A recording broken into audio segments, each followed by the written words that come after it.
Wellman TV. Bobby Aguilar. Kabanata 786, Kabanata 786, ang pagdating ng Purple Flame Sect. At diretsyong naglakad patungo kay Bobby Aguilar. Ngumiti siya at sinabing, Bobby, utang na loob namin sa iyo ang aming pasasalamat para sa oras na ito, o maaaring maging sa kuna iyon. Ito ang dapat kong gawin. Tumango si Bobby Aguilar. Kamusta na si Mr. Avery ngayon? Sumagot si Tilda Avery, magaling ang aking ama. Iniimbitahan kanyang sumama sa amin sa hapunan. Hindi naman nagdalawang isip si Bobby Aguilar at agad na pumayag. Lumabas silang dalawa sa kwarto at naglakad patungo sa kailaliman ng Avery Family Manor. Sa loob ng malaking bulwagan ng villa, nakahanda na ang isang marangyang hapunan. Lalo pa, sa magkabilang gilid ng mesa, nakahanda ang mga katulong. Umupo si Mr. Avery sa yulunan ng mesa, kasama ang kanyang tatlong anak sa magkabilang gilid. Dad, dumating na si Bobby. Dinala ni Tilda Avery si Bobby Aguilar kay Mr. Avery. Kumaway si Mr. Avery kay Bobby Aguilar, na medyo nagulat, hindi ko akalain na napakabata mo pa. Binati ni Bobby Aguilar, nakilala ko si Mr. Avery. Ngumiti si Mr. Avery at sumenyas, pumasok ka, maupo ka. Hindi nag-atubili si Bobby Aguilar at humanap ng pwestong mauupuan. Agad namang nagsali ng alak ang isang katulong sa malapit para kay Bobby Aguilar. Bobby, malaki ang utang na loob namin sa iyo sa pagkakataong ito. Kung hindi dahil sa iyo, baka may nangyaring masama sa tatay ko. Itinaas ni Herman Avery ang kanyang baso. Bagamat medyo awkward ang pakiramdam ni Bobby Aguilar, itinaas pa rin niya ang kanyang baso at iniklink ito kay Herman Avery. Sa hapagkainan, walang katapusang pinuri ni Tilda Avery si Bobby Aguilar, inulit ang lahat ng mabubuting salita na sinabi ng Panginoong Pavilion Master para sa kanya. Pagkatapos ng mga kurso, sinabi ni Mr. Avery, Bobby, iniligtas mo ang buhay ko. Kung may gusto ka, magtanong lang. Tama, pera man, babae, o halamang gamot, sabihin mo lang. Tumango din si Herman Avery. Nag-isip sandali si Bobby Aguilar, pagkatapos ay tumingala kay Mr. Avery at seryosong nagsalita, hindi ko kailangan ang alinman sa mga ito. Isa lang ang kailangan ko. Sige po. Tumango si Mr. Avery. Gusto ko ang power of Martial Saint. Sabi ni Bobby Aguilar. Sa mga salitang ito, biglang tumahimik ang silid.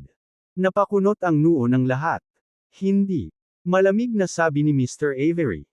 Ang kapangyarihan ng Martial Saint ay ang pundasyon ng aming pamilya Avery. Ito ay mas mahalaga kaysa sa aking buhay.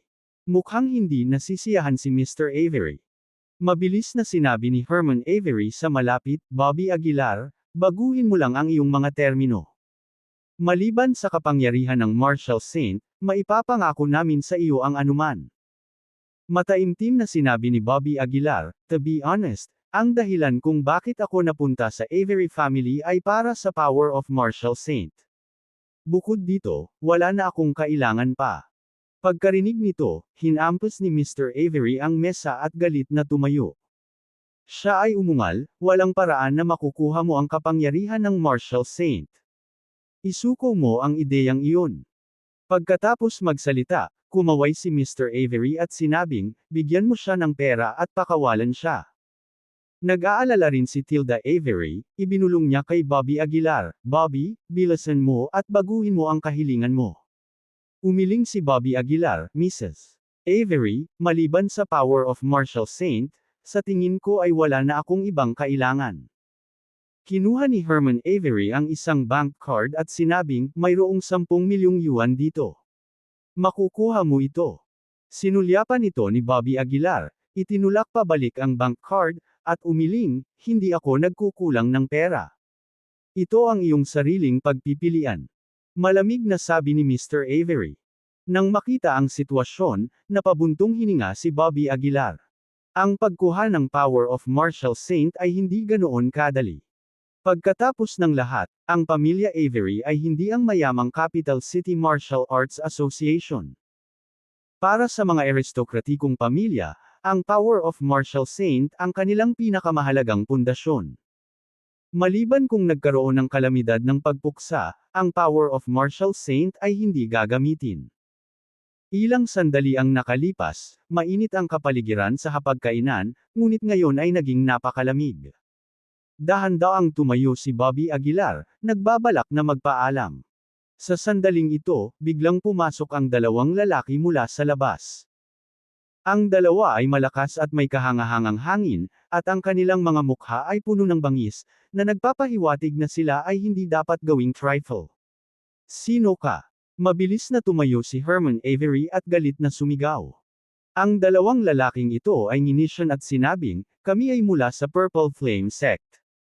Nang marinig ang mga salitang, Purple Flame Sect, bahagyang nagbago ang mga mukha ng lahat ng tao sa silid. Dumiretso ang dalawang lalaki sa hapagkainan at umupo, pagkatapos ay walang pakialam na nagtanong, sino ang namamahala rito? Huminga ng malalim si Mr. Avery at magsasalita na sana, ngunit tumayo si Herman Avery at sinabing, ako nga. Ano ang gusto mo? Hehe. Ang mga lalaki mula sa Purple Flame Sect ay kumuha ng karne at itinapat ito sa kanilang mga bibig. Pagkatapos, ngumunguya sa karne, sinabi nila, ang isa sa aming mga miyembro ng Purple Flame Sect ay pinatay sa iyong pamilya Avery. Natatakot kaming bigyan mo kami ng paliwanag para sa insidenteng ito. Yung mga lalaki mo. Agad na kumunat ang noo ni Herman Avery. Medyo hindi rin mapalagay ang mukha ni Bobby Aguilar. Ang dalawang lalaki mula sa Purple Flame Sect ay talagang pinatay niya. Ang dalawang tao ay pinatay ko. Tumayo si Bobby Aguilar at sinabing, kung gusto mong maghayganti, hanapin mo ako. Nang marinig ang mga salitang ito, ang dalawang lalaki mula sa Purple Flame Sect ay hindi napigil ang sumimangot. Nagkatinginan sila at pagkatapos ay nagtanong, bata, ano ang relasyon mo sa pamilya Avery? Sumagot si Bobby Aguilar, walang relasyon. Pumunta ako para gamutin si Mr. Avery. Nagdulot ito ng pagsimangot ng dalawang lalaki. Hehe, may kinalaman ka man sa pamilya Avery o wala, ang katotohanan ay nananatili na may nasaktan sa pamilya Avery. Kami mula sa Purple Flame Sect ay nangangailangan ng pamilya Avery na sagutin ito. Malamig nilang sabi. Ikaw naman, natural, hindi ka namin bibitawan. Magsasalita na sana si Bobby Aguilar nang pigilan siya ni Herman Avery at sinabing, ano ang gusto mo? Ang dalawang lalaki ay tumayo, nag-inat ng tamad, at sinabing may mahinang ngiti, sabi ng sect master namin, hanggat handa ang iyong pamilya na magpasakop sa Purple Flame Sect, maaari nating pabayaan ang bagay na ito. Kung hindi, hindi kami magpapakita ng awa kaninuman o anuman. Malamig na sinabi ni Herman Avery, hindi ba masyadong malayo iyon? Sa pagkakaalam ko, ang mga tauhan mo mula sa Purple Flame Sect ang dumating sa aming pamilya Avery at nagdulot ng gulo, kaya tumigil ka sa walang kwentang usapan. Nawalan ng pasensya ang dalawang lalaki at ikinaway ang kanilang mga kamay. Bibigyan kita ng 3 araw para magpasya. Kung hindi ka pa magdedesisyon noon, hindi ka nabibigyan ng sect master ng mga pagkakataon. Matapos ihagis ang mga salitang ito, lumabas ang dalawang lalaki sa silid. Habang pinagmamasdan ni Bobby Aguilar ang kanilang mga retreating figures, hindi napigilan ni Bobby Aguilar na sumimangot, kasalanan ko, pinatay ko sila. Ako ang mananagot para dito. Ngunit umiling si Herman Avery, wala itong kinalaman sa iyo. Halatang pinupuntirya ng Purple Flame Sect ang pamilya Avery natin. Naghahanap lang sila ng dahilan para atakihin tayo. Kabanata 787, Kabanata 787, ang peak form ng militar marquee ay hindi karapat-dapat banggitin. Bahagyang tumango si Bobby Aguilar. Tiyak na nakikita niya ang intensyon ng Purple Flame Sect. Ganoon ba kalakas ang Purple Flame Sect na ito? Tanong ni Bobby Aguilar. Sinulyapan ni Herman Avery si Bobby Aguilar at tumango, oo, mayroon silang higit sa 20 martial marquises, kabilang ang ilan sa peak form. Bukod dyan, patuloy na tanong ni Bobby Aguilar. Itong mga martial marquises, hindi man lang sila pinansin ni Bobby Aguilar. Hanggat hindi kasama ang martial saint, walang takot si Bobby Aguilar. Bukod dyan, anong ibig mong sabihin? Halatang medyo nalilito si Herman Avery. Sinabi ni Bobby Aguilar. Halimbawa, ang armas ng Marshall Saint. O ang kapangyarihan ng Marshall Saint, o maging ang Marshall Saint mismo. Humalaklak si Herman Avery, Marshall Saint. Kung ang Purple Flame Sect ay may Marshall Saint, bakit kailangan nilang magtago sa Proserpine Kingdom? Saglit na nag-isip si Bobby Aguilar, at may katuturan iyon. Kung may Marshall Saint, walang sinuman sa ilalim ng langit ang makakapagpigil sa Purple Flame Sect. Ang buong pamilya Avery ay mayroon lamang 6 na Marshall Marquises. Malayo tayo sa pagiging kalaban ng Purple Flame Sect. Huminga ng malalim si Herman Avery. Ang kanilang layunin ay malamang na pareho sa iyo, na naglalayon sa kapangyarihan ng Marshall Saint. Seryosong sabi ni Mr. Avery.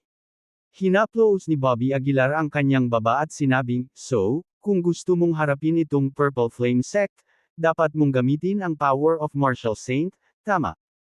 Oo. Hindi ito itinago ni Herman Avery. Nagpatuloy si Bobby Aguilar sa pagtatanong, "Ilang beses mo magagamit itong power of Marshall Saint?"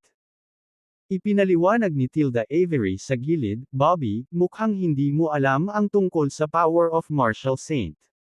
Mapait na tumawa si Bobby Aguilar, "Hindi ko talaga maintindihan." Nagpatuloy si Tilda Avery, "Ang kapangyarihan ng Marshall Saint ay isang beses lang magagamit. Kapag napasok na ito sa katawan ng isang tao, ang kapangyarihang iyon ay pag-aari ng taong iyon."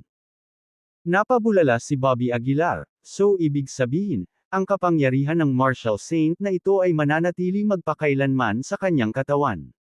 Siyempre hindi. Si Herman Avery ang pumalit sa usapan. Ang kapangyarihan ng Marshall Saint ay isang paraan ng Marshall Saint. Ang papel na maaari nitong gampanan ay depende sa lakas ng carrier.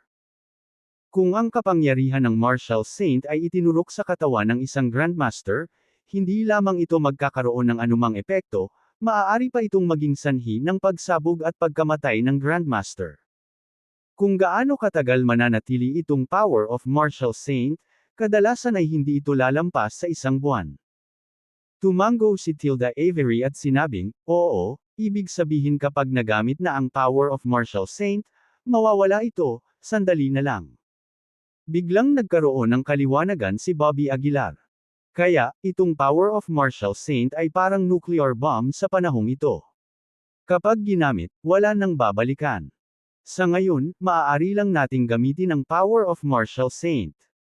Seryosong sabi ni Herman Avery. Ngunit sino ang dapat tumanggap ng kapangyarihan ng Marshall Saint? Ito ay isang mahirap na problema sa oras na ito. Maraming ang Marshall Marquises ang pamilya Avery, ngunit hindi malakas ang kanilang husay. Para naman sa magkakapatid na Avery, lahat sila ay nasa maagang yugto ng Marshall Marquis. Kung ang Purple Flame Sect ay nagtataglay din ng power of Marshall Saint, kung gayon sila ay malalampasan pa rin. Ngunit kung ito ay itinurok sa katawan ng iba, sino ang makatitiyak na ang taong nakakuha ng kapangyarihan ay hindi magtataksil sa pamilya Avery? Wala bang matitibay na inapo ang pamilya Avery? Medyo naguguluhan na tanong ni Bobby Aguilar. Umiling si Herman Avery, "Ang mga inapo ng pamilya Avery ay hindi kailanman lumahok sa martial arts." Natahimik sandali si Bobby Aguilar. Hinaplos niya ang kanyang baba at pansamantalang nag-propose, "Kung ganoon, bakit hindi ipasok ang power of Marshall Saint sa aking katawan? Tutulungan kitang sirain ang Purple Flame Sect." "Ikaw." Hindi napigilan ni Herman Avery na mapangiti. "Bobby Aguilar, ito ba ang iyong ideya na samantalahin ang isang krisis?" Ikinaway ni Bobby Aguilar ang kanyang mga kamay at sinabing, "Hindi, mali ang pagkakaintindi mo. Kung ang power of Marshall Saint na ito ay itinurok sa aking katawan, ang epekto nito ay tiyak na mas mahusay kaysa sa iba, at ang Purple Flame Sect ay magiging balewala lang." Bobby Aguilar, "Alam kong nasa huling yugto ka na ng Marshall Marquis, ngunit kaming pamilya Avery, mayroon kaming pick Marshall Marquis. Bakit sa tingin mo magiging mas mabuting sisidlan ang iyong katawan?" Napangisi si Herman Avery. Mukhang hindi nagmamadali si Bobby Aguilar. Ngumiti siya ng bahagya, "A pick Marshall Marquis is like grass before me. Sa sandaling lumabas ang pahayag na ito, lahat ng naruroon ay hindi napigil ang tumawa. Bobby Aguilar, alam mo ba ang malaking pagkakaiba ng Marshall Marquezes? Sabi ni Herman Avery. Napakahirap na tumawid sa pagitan ng mga taluktok ng Marshall Marquezes. Nagkomento din si Tilda Avery. Hindi napigilan ni Bobby Aguilar na napakamot sa kanyang ulo, habang iniisip ang sarili, mukhang wala akong anumang reputasyon sa Prospero niya. Sige, Bobby Aguilar, dahil sa kasalukuyang sitwasyon, ihinto ang pag-iisip tungkol sa power of Marshall Saint, at bumalik ka. Ikanaway ni Herman Avery ang kanyang mga kamay. Kung makakaligtas sa sakuna na ito ang aming pamilya Avery, tatandaan namin ang iyong pabor. Matapos ihulog ang mga salitang ito, binigyan nila siya ng abiso na umalis. Gayunpaman, hindi nagmamadaling umalis si Bobby Aguilar. Tumawa siya at nagmungkahi, naiintindihan ko na lahat kayo ay hindi naniniwala sa akin. Paano ito, hayaan mo akong makipag-spar sa Pick Marshall Marquis na iyon upang ipakita sa iyo. Herman Avery na naiinip na iwinagayway ang kamay, sa oras na ito, huwag ka nang magdagdag ng gulo. Killmaster ka lang, at natural, maaapektuhan ka sa martial arts. Hindi mo naman siguro malalampasan ang ibang martial marquesas. Sabi ni Bobby Aguilar, Mr. Avery, bakit hindi mo ako bigyan ng pagkakataon? Makakabuti ito para sa lahat. Habang nagsasalita, si Bobby Aguilar ay walang kamalay-malay na tumingin kay Tilda Avery. Natahimik sandali si Tilda Avery, at nagmungkahi, well, let him try. Kumunot ang noo ni Herman Avery, medyo naiinip niyang sinabi, sige, pero sasabihin ko sa iyo, kapag may nangyari sa iyo, kaming pamilya Avery ay walang pananagutan. Huwag kang mag-alala. Bahagyang ngumiti si Bobby Aguilar. Dahil dito, tumalikod si Herman Avery at umalis sa Great Hall, at sinundan din siya ni Bobby Aguilar palabas. Dumating sila sa damuhan ng pamilya Avery na naghihintay sa pagdating ng Pick Marshall Marquis. Makalipas ang mga 10 minuto. Isang matandang lalaki na medyo may edad na ang lumapit, sumunod sa tabi ni Herman Avery. Ito ang pinakamataas na Marshall Marquis ng pamilya Avery. Sabi ni Herman Avery. Mr. Brown, maawa ka. Tumingin si Herman Avery sa matandang lalaki at sinabing. Sumagot ang matandang lalaki na kilala bilang Mr. Brown na may banayad ng ngiti, magtiwala ka. Pagkatapos noon, lumapit si Mr. Brown kay Bobby Aguilar at sinabing, mga kabataan ngayon, talagang ignorante nila ang kanilang mga limitasyon. Alam mo ba na sa isang laban sa pagitan ng Marshall Marquesas, ang mga malubhang pinsala at maging ang buhay at kamatayan ay madaling mangyari. Ngumiti si Bobby Aguilar at sinabing, Mr. Brown, huwag kang mag-alala, kaya kong kontrolin ang aking lakas. Ito ay walang alinlangan angered Mr. Brown. Dumilim agad ang mukha niya habang sinasaway, wala pa akong nakikitang ganitong kawalang galang na kabataan. Kung hindi kita tuturuan ng leksyon, hindi ko alam kung gaano ka pa kamayabang. Pagkatapos magsalita, mabilis na tumaas ang aura ni Mr. Brown, at ilang malalakas na aura ang lumabas sa kanyang mga daliri. Naging matibay ang aura na iyon, na nagiging sanhi ng pag-ugong at pag-vibrate ng hangin sa paligid nito. Nang makita ito, nagbago ang mukha ni Tilda Avery.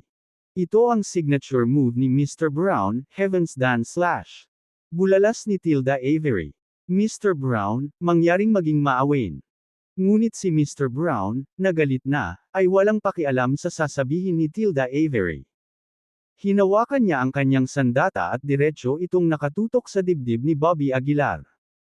Kabanata 788, Kabanata 788, Pagkuha ng kapangyarihan ng Marshall Saint. Isa. Ang daliri ay naglabas ng mga alon ng mamamatay tao na espiritu, direktang nakatutok sa dibdib ni Bobby Aguilar. Si Bobby, gayunpaman, ay nanatiling hindi gumagalaw, ang kanyang mukha ay may bakas ng lamig. Swoosh! Ang mga sinag ng liwanag na ito ay tumama sa dibdib ni Bobby. Gayunpaman, hindi nangyari ang inaasahang eksena ng pagkawatak-watik ng dibdib ni Bobby, na nag-iwan lamang ng ilang puting marka sa kanyang dibdib. Nagbago ang ekspresyon ni Mr. Brown, at atras na sana siya, ngunit huli na ang lahat. Inabot ni Bobby ang kanyang palad at hinawakan ang ulo ni Mr. Brown, iniangat siya sa ere ng may matinding puwersa. Si Mr. Brown ay nagpupumiglas ng husto, ngunit nalaman niyang hindi siya makalaya. Mr. Brown, kailangan pa bang ipagpatuloy ang pakikipaglaban? Tanong ni Bobby. Si Mr. Brown ay nagpumiglas ng husto at umungal, hindi pa napagdesisyonan ang mananalo. Nang makita ito, hindi napigilan ni Bobby na mapabuntong hininga. Lalong lumakas ang puwersa sa kanyang kamay, at biglang nahati ang ulo ni Mr. Brown, na sinabayan pa ng tunog ng kaluskos. Ang sakit ay nagdulot ng sunod-sunod na pag-iyak ni Mr. Brown. Natigilan ang pamilya Avery sa tanawing ito. Kaya, ang peak form of military marquee ay hindi tugma para kay Bobby Aguilar. Sige, Bobby, tama na. Hayaan mo na si Mr. Brown. Nagmamadaling sabi ni Herman Avery. Noon lang pinakawala ni Bobby si Mr. Brown at bigla siyang itinabi. How about that? Hindi naman ako nagsinungaling sa inyo, diba? Inilahad ni Bobby ang kanyang mga kamay. Hindi napigilan ng pamilya Avery na tumawa ng mapait. Ang gayong lakas ay talagang kahanga-hanga. Hindi katakataka na ang iyong pavilion master ay pinupuri ka sa lahat ng oras, na sinasabi na ikaw ay tot-antong sa kaharian ng Marshal Saint. Bam-antong hininga si Tilda Avery. Pumasok sa Marshal Saint. Tumaas ang kilay ni Herman Avery. Humalaklak si Tilda Avery, oo, minsang sinabi ng Pyro's Medicine God Pavilion Master na si Bobby Aguilar ay maaaring maging unang tao na pumasok sa Marshal Saint Realm at masira ang deadlock. Ang paghahayag na ito ay ikinagulat ni Herman Avery. Alam na ang kaharian ng Marshal Saint ay hindi naabot ng sinuman sa loob ng maraming taon. Kung maaabot ni Bobby ang Marshal Saint Realm sa panahong ito, kaya niyang duminahin ang buong mundo ng martial arts. Mr. Avery, ang pag-injection sa aking sarili ng kapangyarihan ng Marshal Saint ay tiyak na maglalabas ng pinakamahusay na mga resulta. Ano sa palagay mo? Tanong ni Bobby. Hinaplos ni Herman Avery ang kanyang baba at sinabing, kapag ginamit mo na ang kapangyarihan ng Marshal Saint, wala na ito. Anong mga benepisyo ang naidudulot nito kung ito ay itinurok sa iyong katawan? Saglit na nag-isip si Bobby at pagkatapos ay sinabi, Mr. Avery, ang dahilan kung bakit lubos ninyong pinahahalagahan ang kapangyarihan ng Marshal Saint ay para protektahan ang pamilya Avery, tama ba? Oo, tumango si Herman Avery. Ipinagpatuloy ni Bobby, ngunit ang kapangyarihan ng Marshal Saint ay maaari lamang gamitin ng isang beses, na nangangahulugang maaari itong maprotektahan ang lahat ng hindi hihigit sa isang beses. Kung mayroon kang mga nakatagong kaaway, ang paggamit ng kapangyarihan ng Marshal Saint ay haantong sa kapahamakan. Gayunpaman, kung bibigyan mo ako ng kapangyarihan ng Marshal Saint, magiging iba ang mga pangyayari. Ako, si Bobby Aguilar, ay may utang na loob sa iyo ng malaking pabor. Habang ako ay nabubuhay, palagi kong mapoprotektahan ang pamilya Avery. Nang marinig ito, nagpalitan ng tingin ang pamilya Avery sa isa't isa. Halata na natukso sila.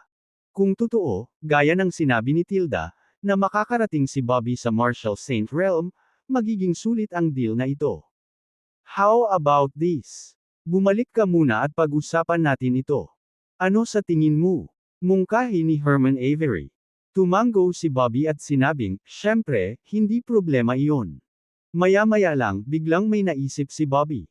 Oh, siya nga pala, pwede mo ba akong bigyan ng Colin McDaniel? Tanong ni Bobby.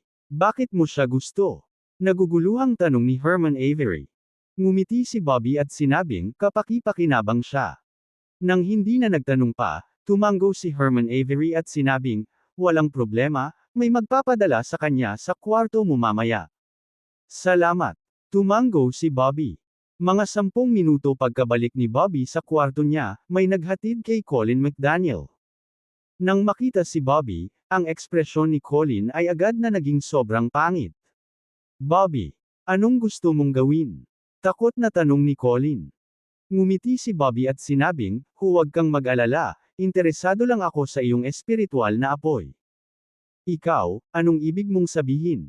Biglang nakaramdam ng takot si Colin. Sinabi ni Bobby, ang iyong espiritual na apoy ay kulay ube, tama ba? Umatras si Colin ng 2 hakbang at sinabing, paano kung oo, at paano kung hindi? Ngumisi si Bobby, hindi pa ako nakakain ng isang lilang espiritual na apoy noon. Paano kung ikaw mismo ang mag-aabot ng apoy, at ililigtas ko ang iyong buhay? Nanaginip ka. Nanlaki ang mga mata ni Colin sa galit.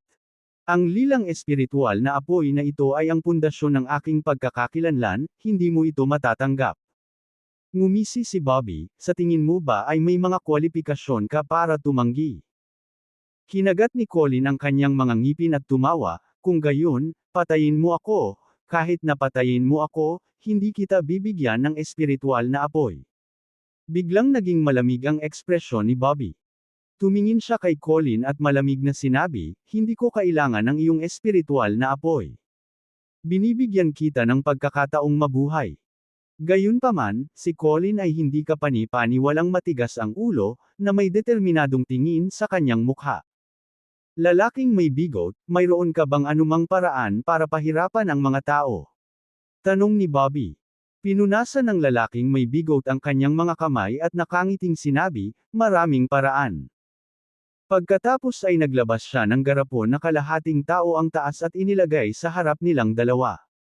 Ang garapon na ito ay tinatawag na dim prison jar. Sinasabi na kapag inihagis ka dito, ang iyong pisikal na katawan at banal na pakiramdam ay maaapektuhan, paliwanag ng lalaking may bigot. Sa ngayon, walang nakatiis ng 10 oras sa loob nitong dim prison jar. Bahagyang tumango si Bobby at sinabing, Nis. With that, pinitik ni Bobby ang kanyang daliri at agad na binali ang mga paa ni Colin. Bago pa man umiyak si Colin, inihagis siya ni Bobby sa dim prison jar. Matapos ipasok si Colin sa garapon, lumingon si Bobby sa lalaking may bigot at nagtanong, maaasahan ba ang bagay na ito? Ang lalaking may bigot ay tinapik ang kanyang dibdib at sinabing, huwag kang mag-alala, hindi na magtatagal ay nagsimula na siyang humingi ng awa. Sa Great Hall ng Villa, nagtipon ang lahat ng miyembro ng pamilya Avery. Ang kapangyarihan ng Purple Flame Sect ay hindi maarok, at si Bobby Aguilar talaga. Seryosong sabi ni Herman Avery.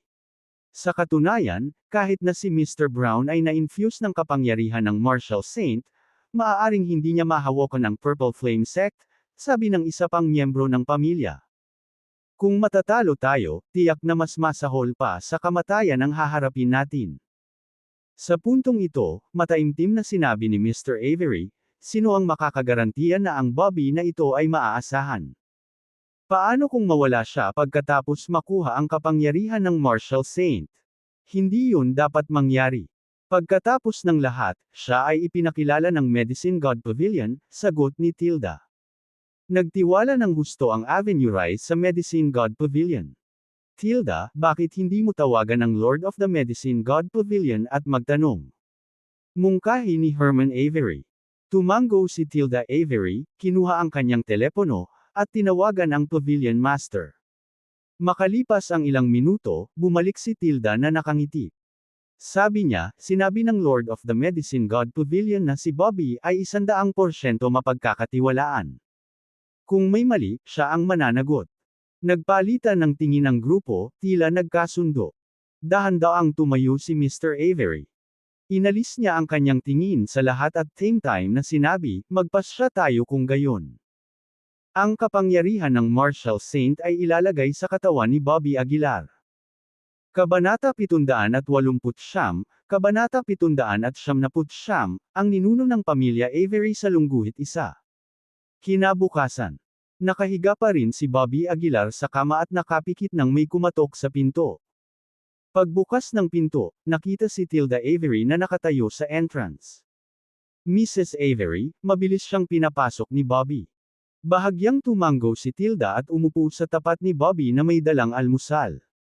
Mag-almusal ka muna, sabi ni Tilda. Hindi tumayo si Bobby sa seremonya at nagsimulang kumain kaagad. Pumunta ako ngayon para sabihin sa iyo ang ilang magandang balita, nakangiting sabi ni Tilda. Nagliwanag ang mga mata ni Bobby, at nagmamadaling sinabi, Mrs. Avery, pakisabi sa akin. Ngumiti si Tilda, pagkatapos ng ating talakayan, nagpasya kaming ipasok ang power of martial saint sa iyong katawan. Salamat, Mrs. Avery. Tuwang-tuwa si Bobby at mabilis na bumangon para magpasalamat sa kanya. Tumawa si Tilda, kung gusto mong pasalamatan ang sinuman, pasalamatan ang iyong pavilion master. Ito ay dahil handa siyang i-vouch para sa iyo kaya nagtitiwala kami sa iyo. Nang marinig ito, nadama ni Bobby ang higit na pasasalamat sa pavilion master sa kanyang puso. Bagaman napagkasunduan namin na ipasok ang power of martial saint sa iyo, may problema pa rin sa ngayon, sabi ni Tilda. Tumango si Bobby, pakisabi. Sabi mo may utang ka sa aming pamilya Avery at gagarantyahan ng walang hanggang pag-iral ng aming pamilya, tama ba? Tanong ni Tilda. Tama, tumango si Bobby. Ngunit naisip mo ba ito? Ang kapangyarihan ng martial saint ay maaaring alisin anumang oras upang harapin ang isang emergency, ngunit hindi mo magagawa, seryosong sabi ni Tilda. Malayo ka sa Pyro, at kung may mangyaring kapahamakan sa pamilya Avery, kahit na gusto mong tumulong, hindi ka makakarating sa oras. At ang Proserpine Kingdom ay may maraming magkasalungat na kapangyarihan, at walang sinuman ang makakagarantiya na hindi nalilito ang isa pang Purple Flame Sect. Matapos pakinggan ang sinabi ni Tilda, tumahimik si Bobby. Tama si Tilda. Ang malayong tubig ay hindi makapagliligtas ng kalapit na apoy. Kung may nangyari man sa pamilya Avery, hindi agad sila mock-contact ni Bobby. Matagal na hindi umimik si Bobby. Ilang sandali pa, bigla siyang napatingin kay Tilda. Mrs. Avery, I will proper address this issue. Please rest assured, sabi ni Bobby na may seryosong ekspresyon. Nag-aalinlangan si Tilda, maaari mo bang sabihin sa akin ang iyong solusyon? Ngumiti si Bobby, secret lang ito sa ngayon, pero ipinapangako kong sisiguraduhin ko ang kaligtasan ng pamilya Avery. Matapos ang ilang sandali ng katahimikan, sa huli ay pinili ni Tilda na magtiwala kay Bobby. Mrs. Avery, kailan magsisimula ang seremonya ng paglalagay ng Power of Martial Saint? Tanong ni Bobby. Sumagot si Tilda, ngayong alas 8 ng gabi, hahanapin kita. Sige, tumango si Bobby, sinusubukang pigilan ang pananabik sa kanyang puso. Pagkaalis ni Tilda, hindi mapakalma ni Bobby ang kanyang emosyon sa buong maghapon. Ang kapangyarihan ng Martial Saint ay maaaring hindi isang tunay na Martial Saint realm, ngunit hanggat ito ay nauugnay sa pamagat ng Martial Saint, ito ay mga mundo bukod sa pagiging isang marquee. Ang kapangyarihan ng Martial Saint ay maaaring magpakawala ng gayong nakakatakot na kapangyarihan kay Broderick, lalo na sa sariling katawan ni Bobby. Sa mabilis na paglipas ng oras, dumating ang gabi sa isang kisap mata. Bandang alas 7, dumating si Tilda Avery sa kwarto ni Bobby. Maaga pa lang ay naghanda na si Bobby, at nang makita niya si Tilda ay agad itong tumayo. Sumama ka sa akin, nakangiting sabi ni Tilda. Mabilis na tumango si Bobby, sinundan si Tilda sa isang lihim na silid sa Avery Family Manor. Ang Avery Family Manor ay may maraming mga bahay na nakakalat sa paligid. Isa sa mga ito ay isang hindi mahalata na parang kuta na gusali. Huminto ang dalawa sa entrance ng building na ito. Tumangala si Tilda sa gateway at sinabing, ito ang lugar. Huminga ng malalim si Bobby, sinusubukang pigilan ang nasa sabik niyang emosyon. Pagkatapos, itinaas ni Tilda ang kanyang palad papunta sa gateway. Sa isang iglap, kumikinang ang nakakasilaw na liwanag, at maraming kakaibang karakter ang sumilay sa harap ni Bobby. Boom! Kasabay ng malakas na dagandong, dahan-daang bumukas ang tarangkahan ng kuta. Sa sandaling bumukas ang gate, isang anti-gang kapaligiran ang bumungad sa kanila. Nanguna si Tilda sa pagpasok sa loob, tumingin kay Bobby at sinabing, pasok ka. Dahil ayaw niyang mag-aksaya ng oras, mabilis siyang sinundan ni Bobby papasok. Sinag ng liwanag ang lumiwanag sa silid, at medyo maluwang ito sa loob ng kuta. Sa gitna ng silid ay isang malaking bilog na plato. Ang plato ay natatakpan ng makakapal na mga inscription ng anteng-anteng, at sa gitna nito ay isang kalawang na maliit na kandado. Hindi pa nakita ni Bobby ang Power of Martial Saint noon at walang ideya kung paano ito ilalagay sa kanya. Nang tingnan niya ang eksena sa harapan niya, nagulat siya, ito ba ang kapangyarihan ng martial saint? Hindi pinansin ni Tilda ang tanong ni Bobby at pumunta sa gitna ng plato. Pinagdikit niya ang kanyang mga kamay at ulong, na parang nagcast ng ilang pamamaraan. Pagkatapos, kinagat ni Tilda ang dulo ng kanyang daliri at tumulo ang isang patak ng dugo sa gitna ng plato. Boom! Ilang sandali pa ay biglang tumunog ang plato at nagsimulang umikot ng mabagal. Ang mga makinang na ilaw ay sumabog mula sa plato, na sinundan ng isang napakalaki na pakiramdam ng kapangyarihan. Naging mataimtim ang ekspresyon ni Bobby, at hindi sinasadyang umatras ng 2 hakbang. Biglang lumitaw ang isang kahanga-hangang figure sa itaas ng nagniningning na liwanag. Matangkad at gwapo ang figure na may masamang tingin sa mundo. Sa kanyang malalim at nakakabighaning mga mata, kumikinang ang isang mapang-akit na alindog tulad ng mga bituin. Lumuhod si Tilda at ulong, pakiusap, matandang ninuno, bigyan mo ako ng kapangyarihan ng martial saint para tulungan ang pamilya Avery na makayanan ang krisis na ito. Bumaba kay Tilda ang malamig na tingin ng figure. Ang kanyang mga mata ay nagtagal sa kanyang katawan, pagkatapos ay antong hininga, kaya ang pamilya Avery ay sa wakas ay dumating sa puntong ito. Nanatiling tahimik si Tilda, nakaluhod lang na magkahawak ang mga kamay. Mabuti, gagamitin ko ang huling lakas ko para protektahan ang pamilya Avery, malamig na sabi ng matandang ninuno. Pagkarinig sa kanyang mga sinabi, agad na tumingin si Tilda kay Bobby.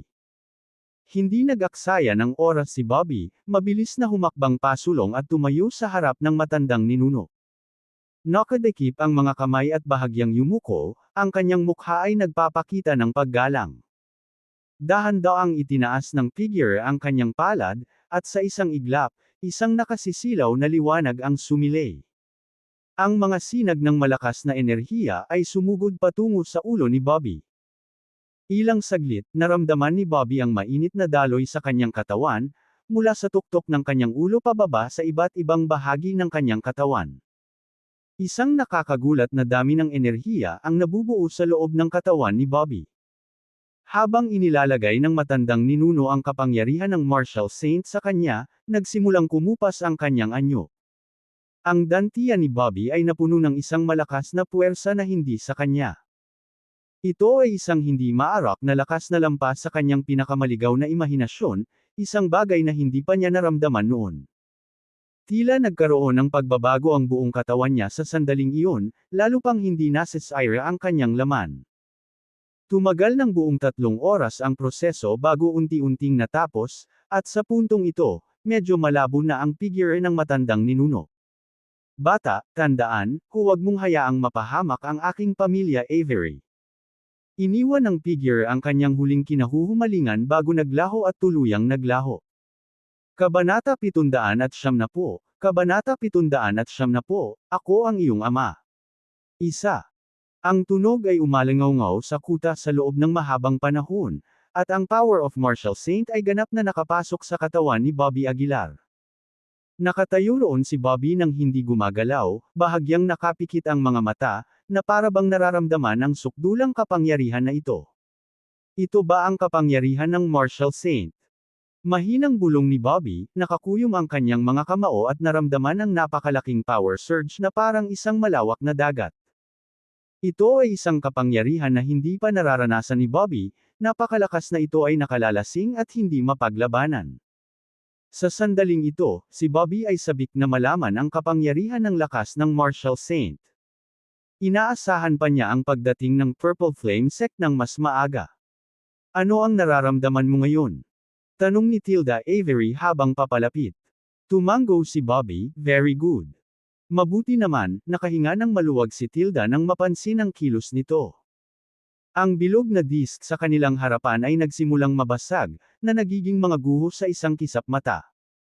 Itinuro ang mga guho, nagtanong si Bobby na may nagtatakang ekspresyon, Mrs. Avery, ang binata ba ay ninuno ng pamilya Avery ngayon? Napakabata niya, ibang-iba sa naisip ko. Ipinaliwanag ni Tilda, maraming nangungunang magsasaka sa pamilya ang nag-iiwan ng isang backup sa tuktok ng kanilang kapangyarihan upang protektahan ang kanilang pamilya. Ang nakita mo ay ang aming ninuno sa kanyang tuktok. Biglang naintindihan ni Bobby. Medyo malayo ang iniisip nila. Sa tuktok ng kanilang kapangyarihan, ang mga tao ay karaniwang hindi isinasaalang-alang ang hinaharap. Pagkatapos umalis sa kuta, sinundan ni Bobby si Tilda pabalik sa Great Hall ng pamilya Avery. Sa bulwagan, sabik na naghihintay ang mga Avery. Nang makita si Bobby ay mabilis silang napatayo. Tila nagbabantay ang kanilang mga mata. Maging ang kanilang mga ugali ay tila medyo kakaiba. Bobby, ano? Anong nararamdaman mo? Pansamantalang tanong ni Herman Avery. Bahagyang yumuko si Bobby, Mr. Avery, maganda ang pakiramdam ko ngayon. Nang makita ang ugali ni Bobby, gumaan din ang loob ni Herman. Nag-aalala siya na kapag nakuha na ni Bobby ang power of Martial Saint, tatalikuran niya sila. Kung gayon, ikaw ang bahala sa usapin ng Purple Flame Sect, sabi ni Herman. Tumango si Bobby, makakasiguro ka. Sa sandaling ito, biglang nagtanong si Mr. Avery, Bobby, kahit nataglay mo na ngayon ang power of Martial Saint, gusto ko pa ring malaman, paano mo planong protektahan ang pamilya Avery? Oo, gusto nating lahat na malaman, tumango si Herman. Umupo si Bobby sa sofa, at pagkatapos ng ilang sandali ng katahimikan, nilingan niya ang lahat. May isang paraan lamang upang makamit ito minsan at para sa lahat, mataimtim na sabi ni Bobby. Ano iyon? Nalipat ang tingin ng lahat kay Bobby. Isang bakas ng kabangisan ang sumilay sa mga mata ni Bobby. Malamig niyang sinabi, paikop sa akin ang lahat ng puwersa sa Proserpine Kingdom. Nang marinig ito, nabigla ang lahat sa gulat. Para paikop ang lahat ng puwersa sa isang tao. Ang ideyang ito ay simpleng pagkabaliw. Bobby, ang iba't ibang kapangyarihan sa Proserpine Kingdom ay nakabaon sa loob ng maraming taon at hindi kailanman pinag-isa. Gusto mong magpasakop ang lahat sa iyo, na? Halos imposible, sabi ni Herman. Natawa si Bobby, simple lang, kung hindi sila pumayag, patayin silang lahat. Anyway, kailangan ni Bobby ng mga Golden Core sa ngayon, kaya ang pagpatay sa mga ito ay malulutas ang kanyang issue. Nagkatinginan ng mga tao sa Great Hall, medyo nakaramdam ng takot sa mga sinabi ni Bobby. Tumayo si Bobby, huwag kang mag-alala, nangako ako sa mga Avery na paprotektahan ang kaligtasan ng pamilya. Bobby, alam mo ba na ang ibang puwersa ay maaaring magkaroon din ng power of Martial Saint? Paalala ni Tilda. Tumawa si Bobby, hindi mahalaga. Kung gayon, alam mo ba kung gaano karaming mga marquee ang nasa iba't ibang puwersa ng Proserpine Kingdom? Kahit halos 100 marquee kapag pinagsama. Babala ni Herman na may seryosong mukha. 1 against 100. Bobby, sa tingin mo kaya mo talaga? Malumanay na sinabi ni Bobby, sa aking paningin, ang kasalukuyang marquee ay walang iba kundi mga langgam, hindi dapat banggitin. Ito ang kumpiyansa na nakuha niya mula sa power of Martial Saint. Hanggat walang Martial Saint sa mundong ito, walang kinatatakutan si Bobby. Nakita ng lahat ang confident na tingin ni Bobby at saglit na hindi alam ang sasabihin. Hintayin natin na lumitaw ang Purple Flame Sect, tumawa si Bobby. Matapos iwanan ang mga salitang ito, bumalik si Bobby sa kanyang tirahan. Pagbalik niya, ang lalaking may bigot ay sabik na nagtanong, paano ito? Nakuha mo ba? Tumango si Bobby, oo, nakuha ko. Bakas sa mukha ng may bigot ang pag-uusisa ng hawakan at hinihimas niya si Bobby, bumubulong, parang walang kakaiba. Inilibot ni Bobby ang kanyang mga mata, hindi ko pa nagagamit ang power of Martial Saint. Ito ay maaaring tumagal lamang ng 1 buwan, kaya hindi ko kayang sayangin ito. Para sa susunod na 2 araw. Naka-cross-legged si Bobby sa kanyang silid nang hindi umaalis, tahimik na naghihintay sa pagdating ng Purple Flame Sect. Lumipas ang oras. Sa isang kisap mata, lumipas na ang 3 araw. Sa umaga ng 3 araw.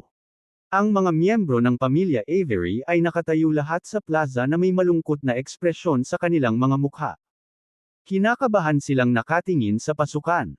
Sa sandaling ito, umaalingaw-ngaw ang tunog ng mga makina sa di kalayuan. Maya-maya, ilang sasakyan ang dir-diretsyong pumasok.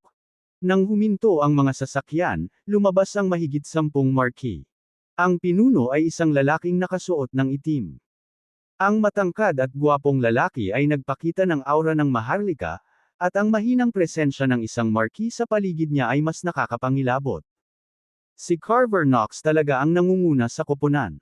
Nang makita ang lalaki, bahagyang nagbago ang mukha ni Herman at ng iba pa. Pinangunahan ni Carver Knox ang grupo patungo kay Herman at sa iba pa. Tumingin siya kay Herman at walang pakialam na sinabi, "Sino ang namamahala sa pamilya Avery?" "Ako," kumakbang pasulong si Herman na kinakabahan. Malamig na tinitigan ni Carver Knox si Herman at sinabing, 3 araw na ang nakalipas mula nang ibigay sa iyo ng ating Purple Flame Sect ang deadline, at ngayon ay lumipas na ang oras na iyon. Ano ang iyong desisyon?" Huminga ng malalim si Herman at sinabing, "Mr. Knox, ang aming pamilya Avery ay palaging iginagalang ang Purple Flame Sect. Kailangan ba talagang lumaban ngayon?" Pinaikit ni Carver Knox ang kanyang mga mata at malamig na sinabi, "Sa tunog nito, wala kang planong tanggapin ang mabuting kalooban ng ating Purple Flame Sect." Nang makita ito, hindi napigilan ni Herman na sabihin ng malamig, "Carver Knox, hindi natatakot sa iyo ang pamilya namin Avery." Nang marinig ito, humagalpak ng tawa si Carden Knox. Ang kanyang nakakatakot na tawa ay umalingaw sa pamilya Avery sa mahabang panahon, na pinupuno ang puso ng lahat ng matinding pagkabalisa. Ignorante. Biglang natigil ang tawa ni Carver Knox nang bigla nitong inabot at sinubukang sampilan si Herman. Maya-maya lang ay biglang may gintong palad na humawak sa palso ni Carver Knox. Ang kamay ay parang bakal na pang-ipit, mahigpit na nakahawak sa palso ni Carver Knox at hindi na siya makagalaw. Bahagyang nagbago ang mukha ni Carver Knox, at malamig siyang nagtanong, "Sino ka?" "Ako ang iyong ama." Walang dalawang salita, iniwas ni Bobby ang kanyang gintong palad at sinampal si Carver.